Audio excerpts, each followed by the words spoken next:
दोस्तों, क्या इतने बड़े ब्रह्मांड में हमारा वाकई में कोई अस्तित्व है?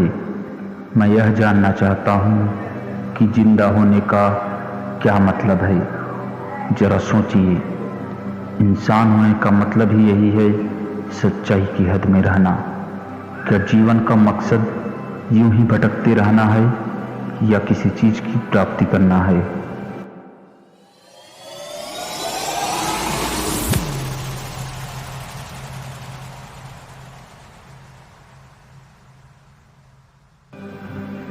विज्ञान ने सब कुछ बदल दिया है। सिर्फ दुनिया ही नहीं, खुद को देखने की हमारे नजरिए को भी। जब हम इंसान को स्पष्ट रूप से देखते हैं तो हमें बेमिसाल जीवन नजर आता है। हम जीते हैं, प्यार करते हैं और जिंदगी का मजा लेते हैं। कभी कभी कुछ गलतियां भी कर लेते हैं। हम सबकी उम्मीदें, सपने और इच्छाएं होती है। हम देखते हैं कि पूरा ब्रह्मांड कुदरत के नियमों से चलता है, जैसे कि गुरुत्वाकर्षण। ये नियम हर चीज पर नियंत्रण रखते हैं, चाहे वो परमाणु के भीतर की हरकतें हों या विशाल तारों का आपस में टकराना। मेरे समझ में नहीं आता कि हम इंसान इन नियमों से अछूते कैसे रह सकते हैं। आखिर हम भी तो उन्हीं बुनियादी चीजों से ही बने हैं और उन्हीं सिद्धांतों पर काम भी करते हैं। हम सोच और समझ सकते हैं, इसलिए इंसान हैं। प्रकृति ने जैसे लाखों प्रकार के जीव जंतु की संरचना की है, हम इंसान भी उन्हीं जीवों में से एक हैं।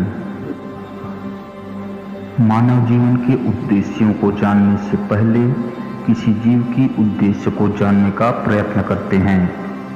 हम इस जीव को लेकर चलते हैं। यह एक मुर्गी है, यह चारा खा रही है, तो इसके जीवन का क्या उद्देश्य समझें। सबसे पहले हम यह सोचते हैं कि हमने मुर्गी को क्या क्या करते हुए देखा है। मुर्गी एक पक्षी है जो कि अच्छे से उड़ नहीं पाती है। यह आवाज भी निकाल सकती है, यह चारा खाती है, अंडे देती है। तो इस मुर्गी के जीवन का क्या उद्देश्य हो सकता है? उद्देश्य की बात हम इसलिए कर पा रहे हैं क्योंकि हमारे पास मस्तिष्क है, जो कि किसी भी जीव को सोचने व किसी बात को समझने के लिए आवश्यक होता है। हमने पाया है कि मानव के अतिरिक्त किसी भी जीव में हमारी जितनी सोचने की क्षमता नहीं होती है। लेकिन इसका मतलब यह बिल्कुल भी नहीं है कि पशुओं और पक्षियों में मस्तिष्क ही नहीं होता है। अन्य जीवों के पास भी मस्तिष्क होता है, लेकिन उसकी क्षमता इंसानों की तुलना में काफी सीमित होती है।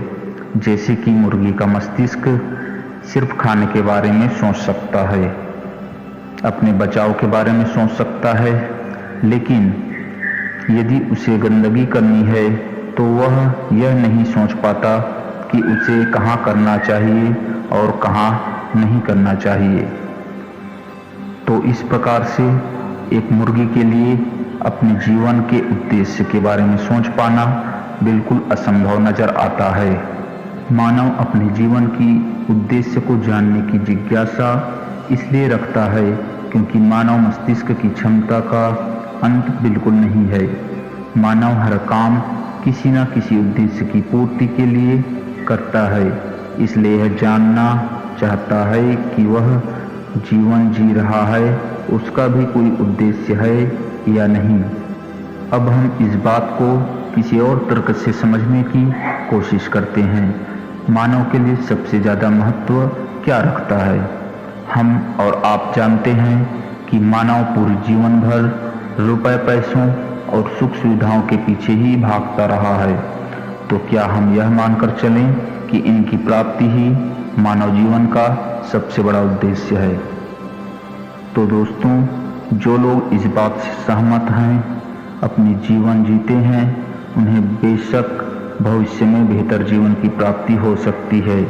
जो लोग जीवन की उद्देश्य को लेकर अभी भी असमंजस में हैं, उन्हें इसका जवाब जीवन पर्यंत शायद ही मिल पाएगा। यह एक ऐसा विषय है जिसे जिस रंग के चश्मे से देखा जाए, आपको उसका जवाब उसी हिसाब से ही नजर आएगा। इसका मतलब यह है कि यदि आप साइंस की दृष्टि से देखें तो जीवन के उद्देश्य आपको भिन्न रूप से नजर आएगा, और वहीं पर आप अध्यात्म की दृष्टि से देखें तो भी आपको जीवन का उद्देश्य भिन्न रूप से ही प्रस्तुत किया गया नजर आएगा। तो दोस्तों, इस वीडियो में इतना ही। ऐसे ही इंफॉर्मेटिव वीडियो के देखने के लिए हमारे चैनल से जुड़े रहने के लिए चैनल को सब्सक्राइब करें और हमेशा ऐसे ही ज्ञानवर्धक वीडियो पाते रहें।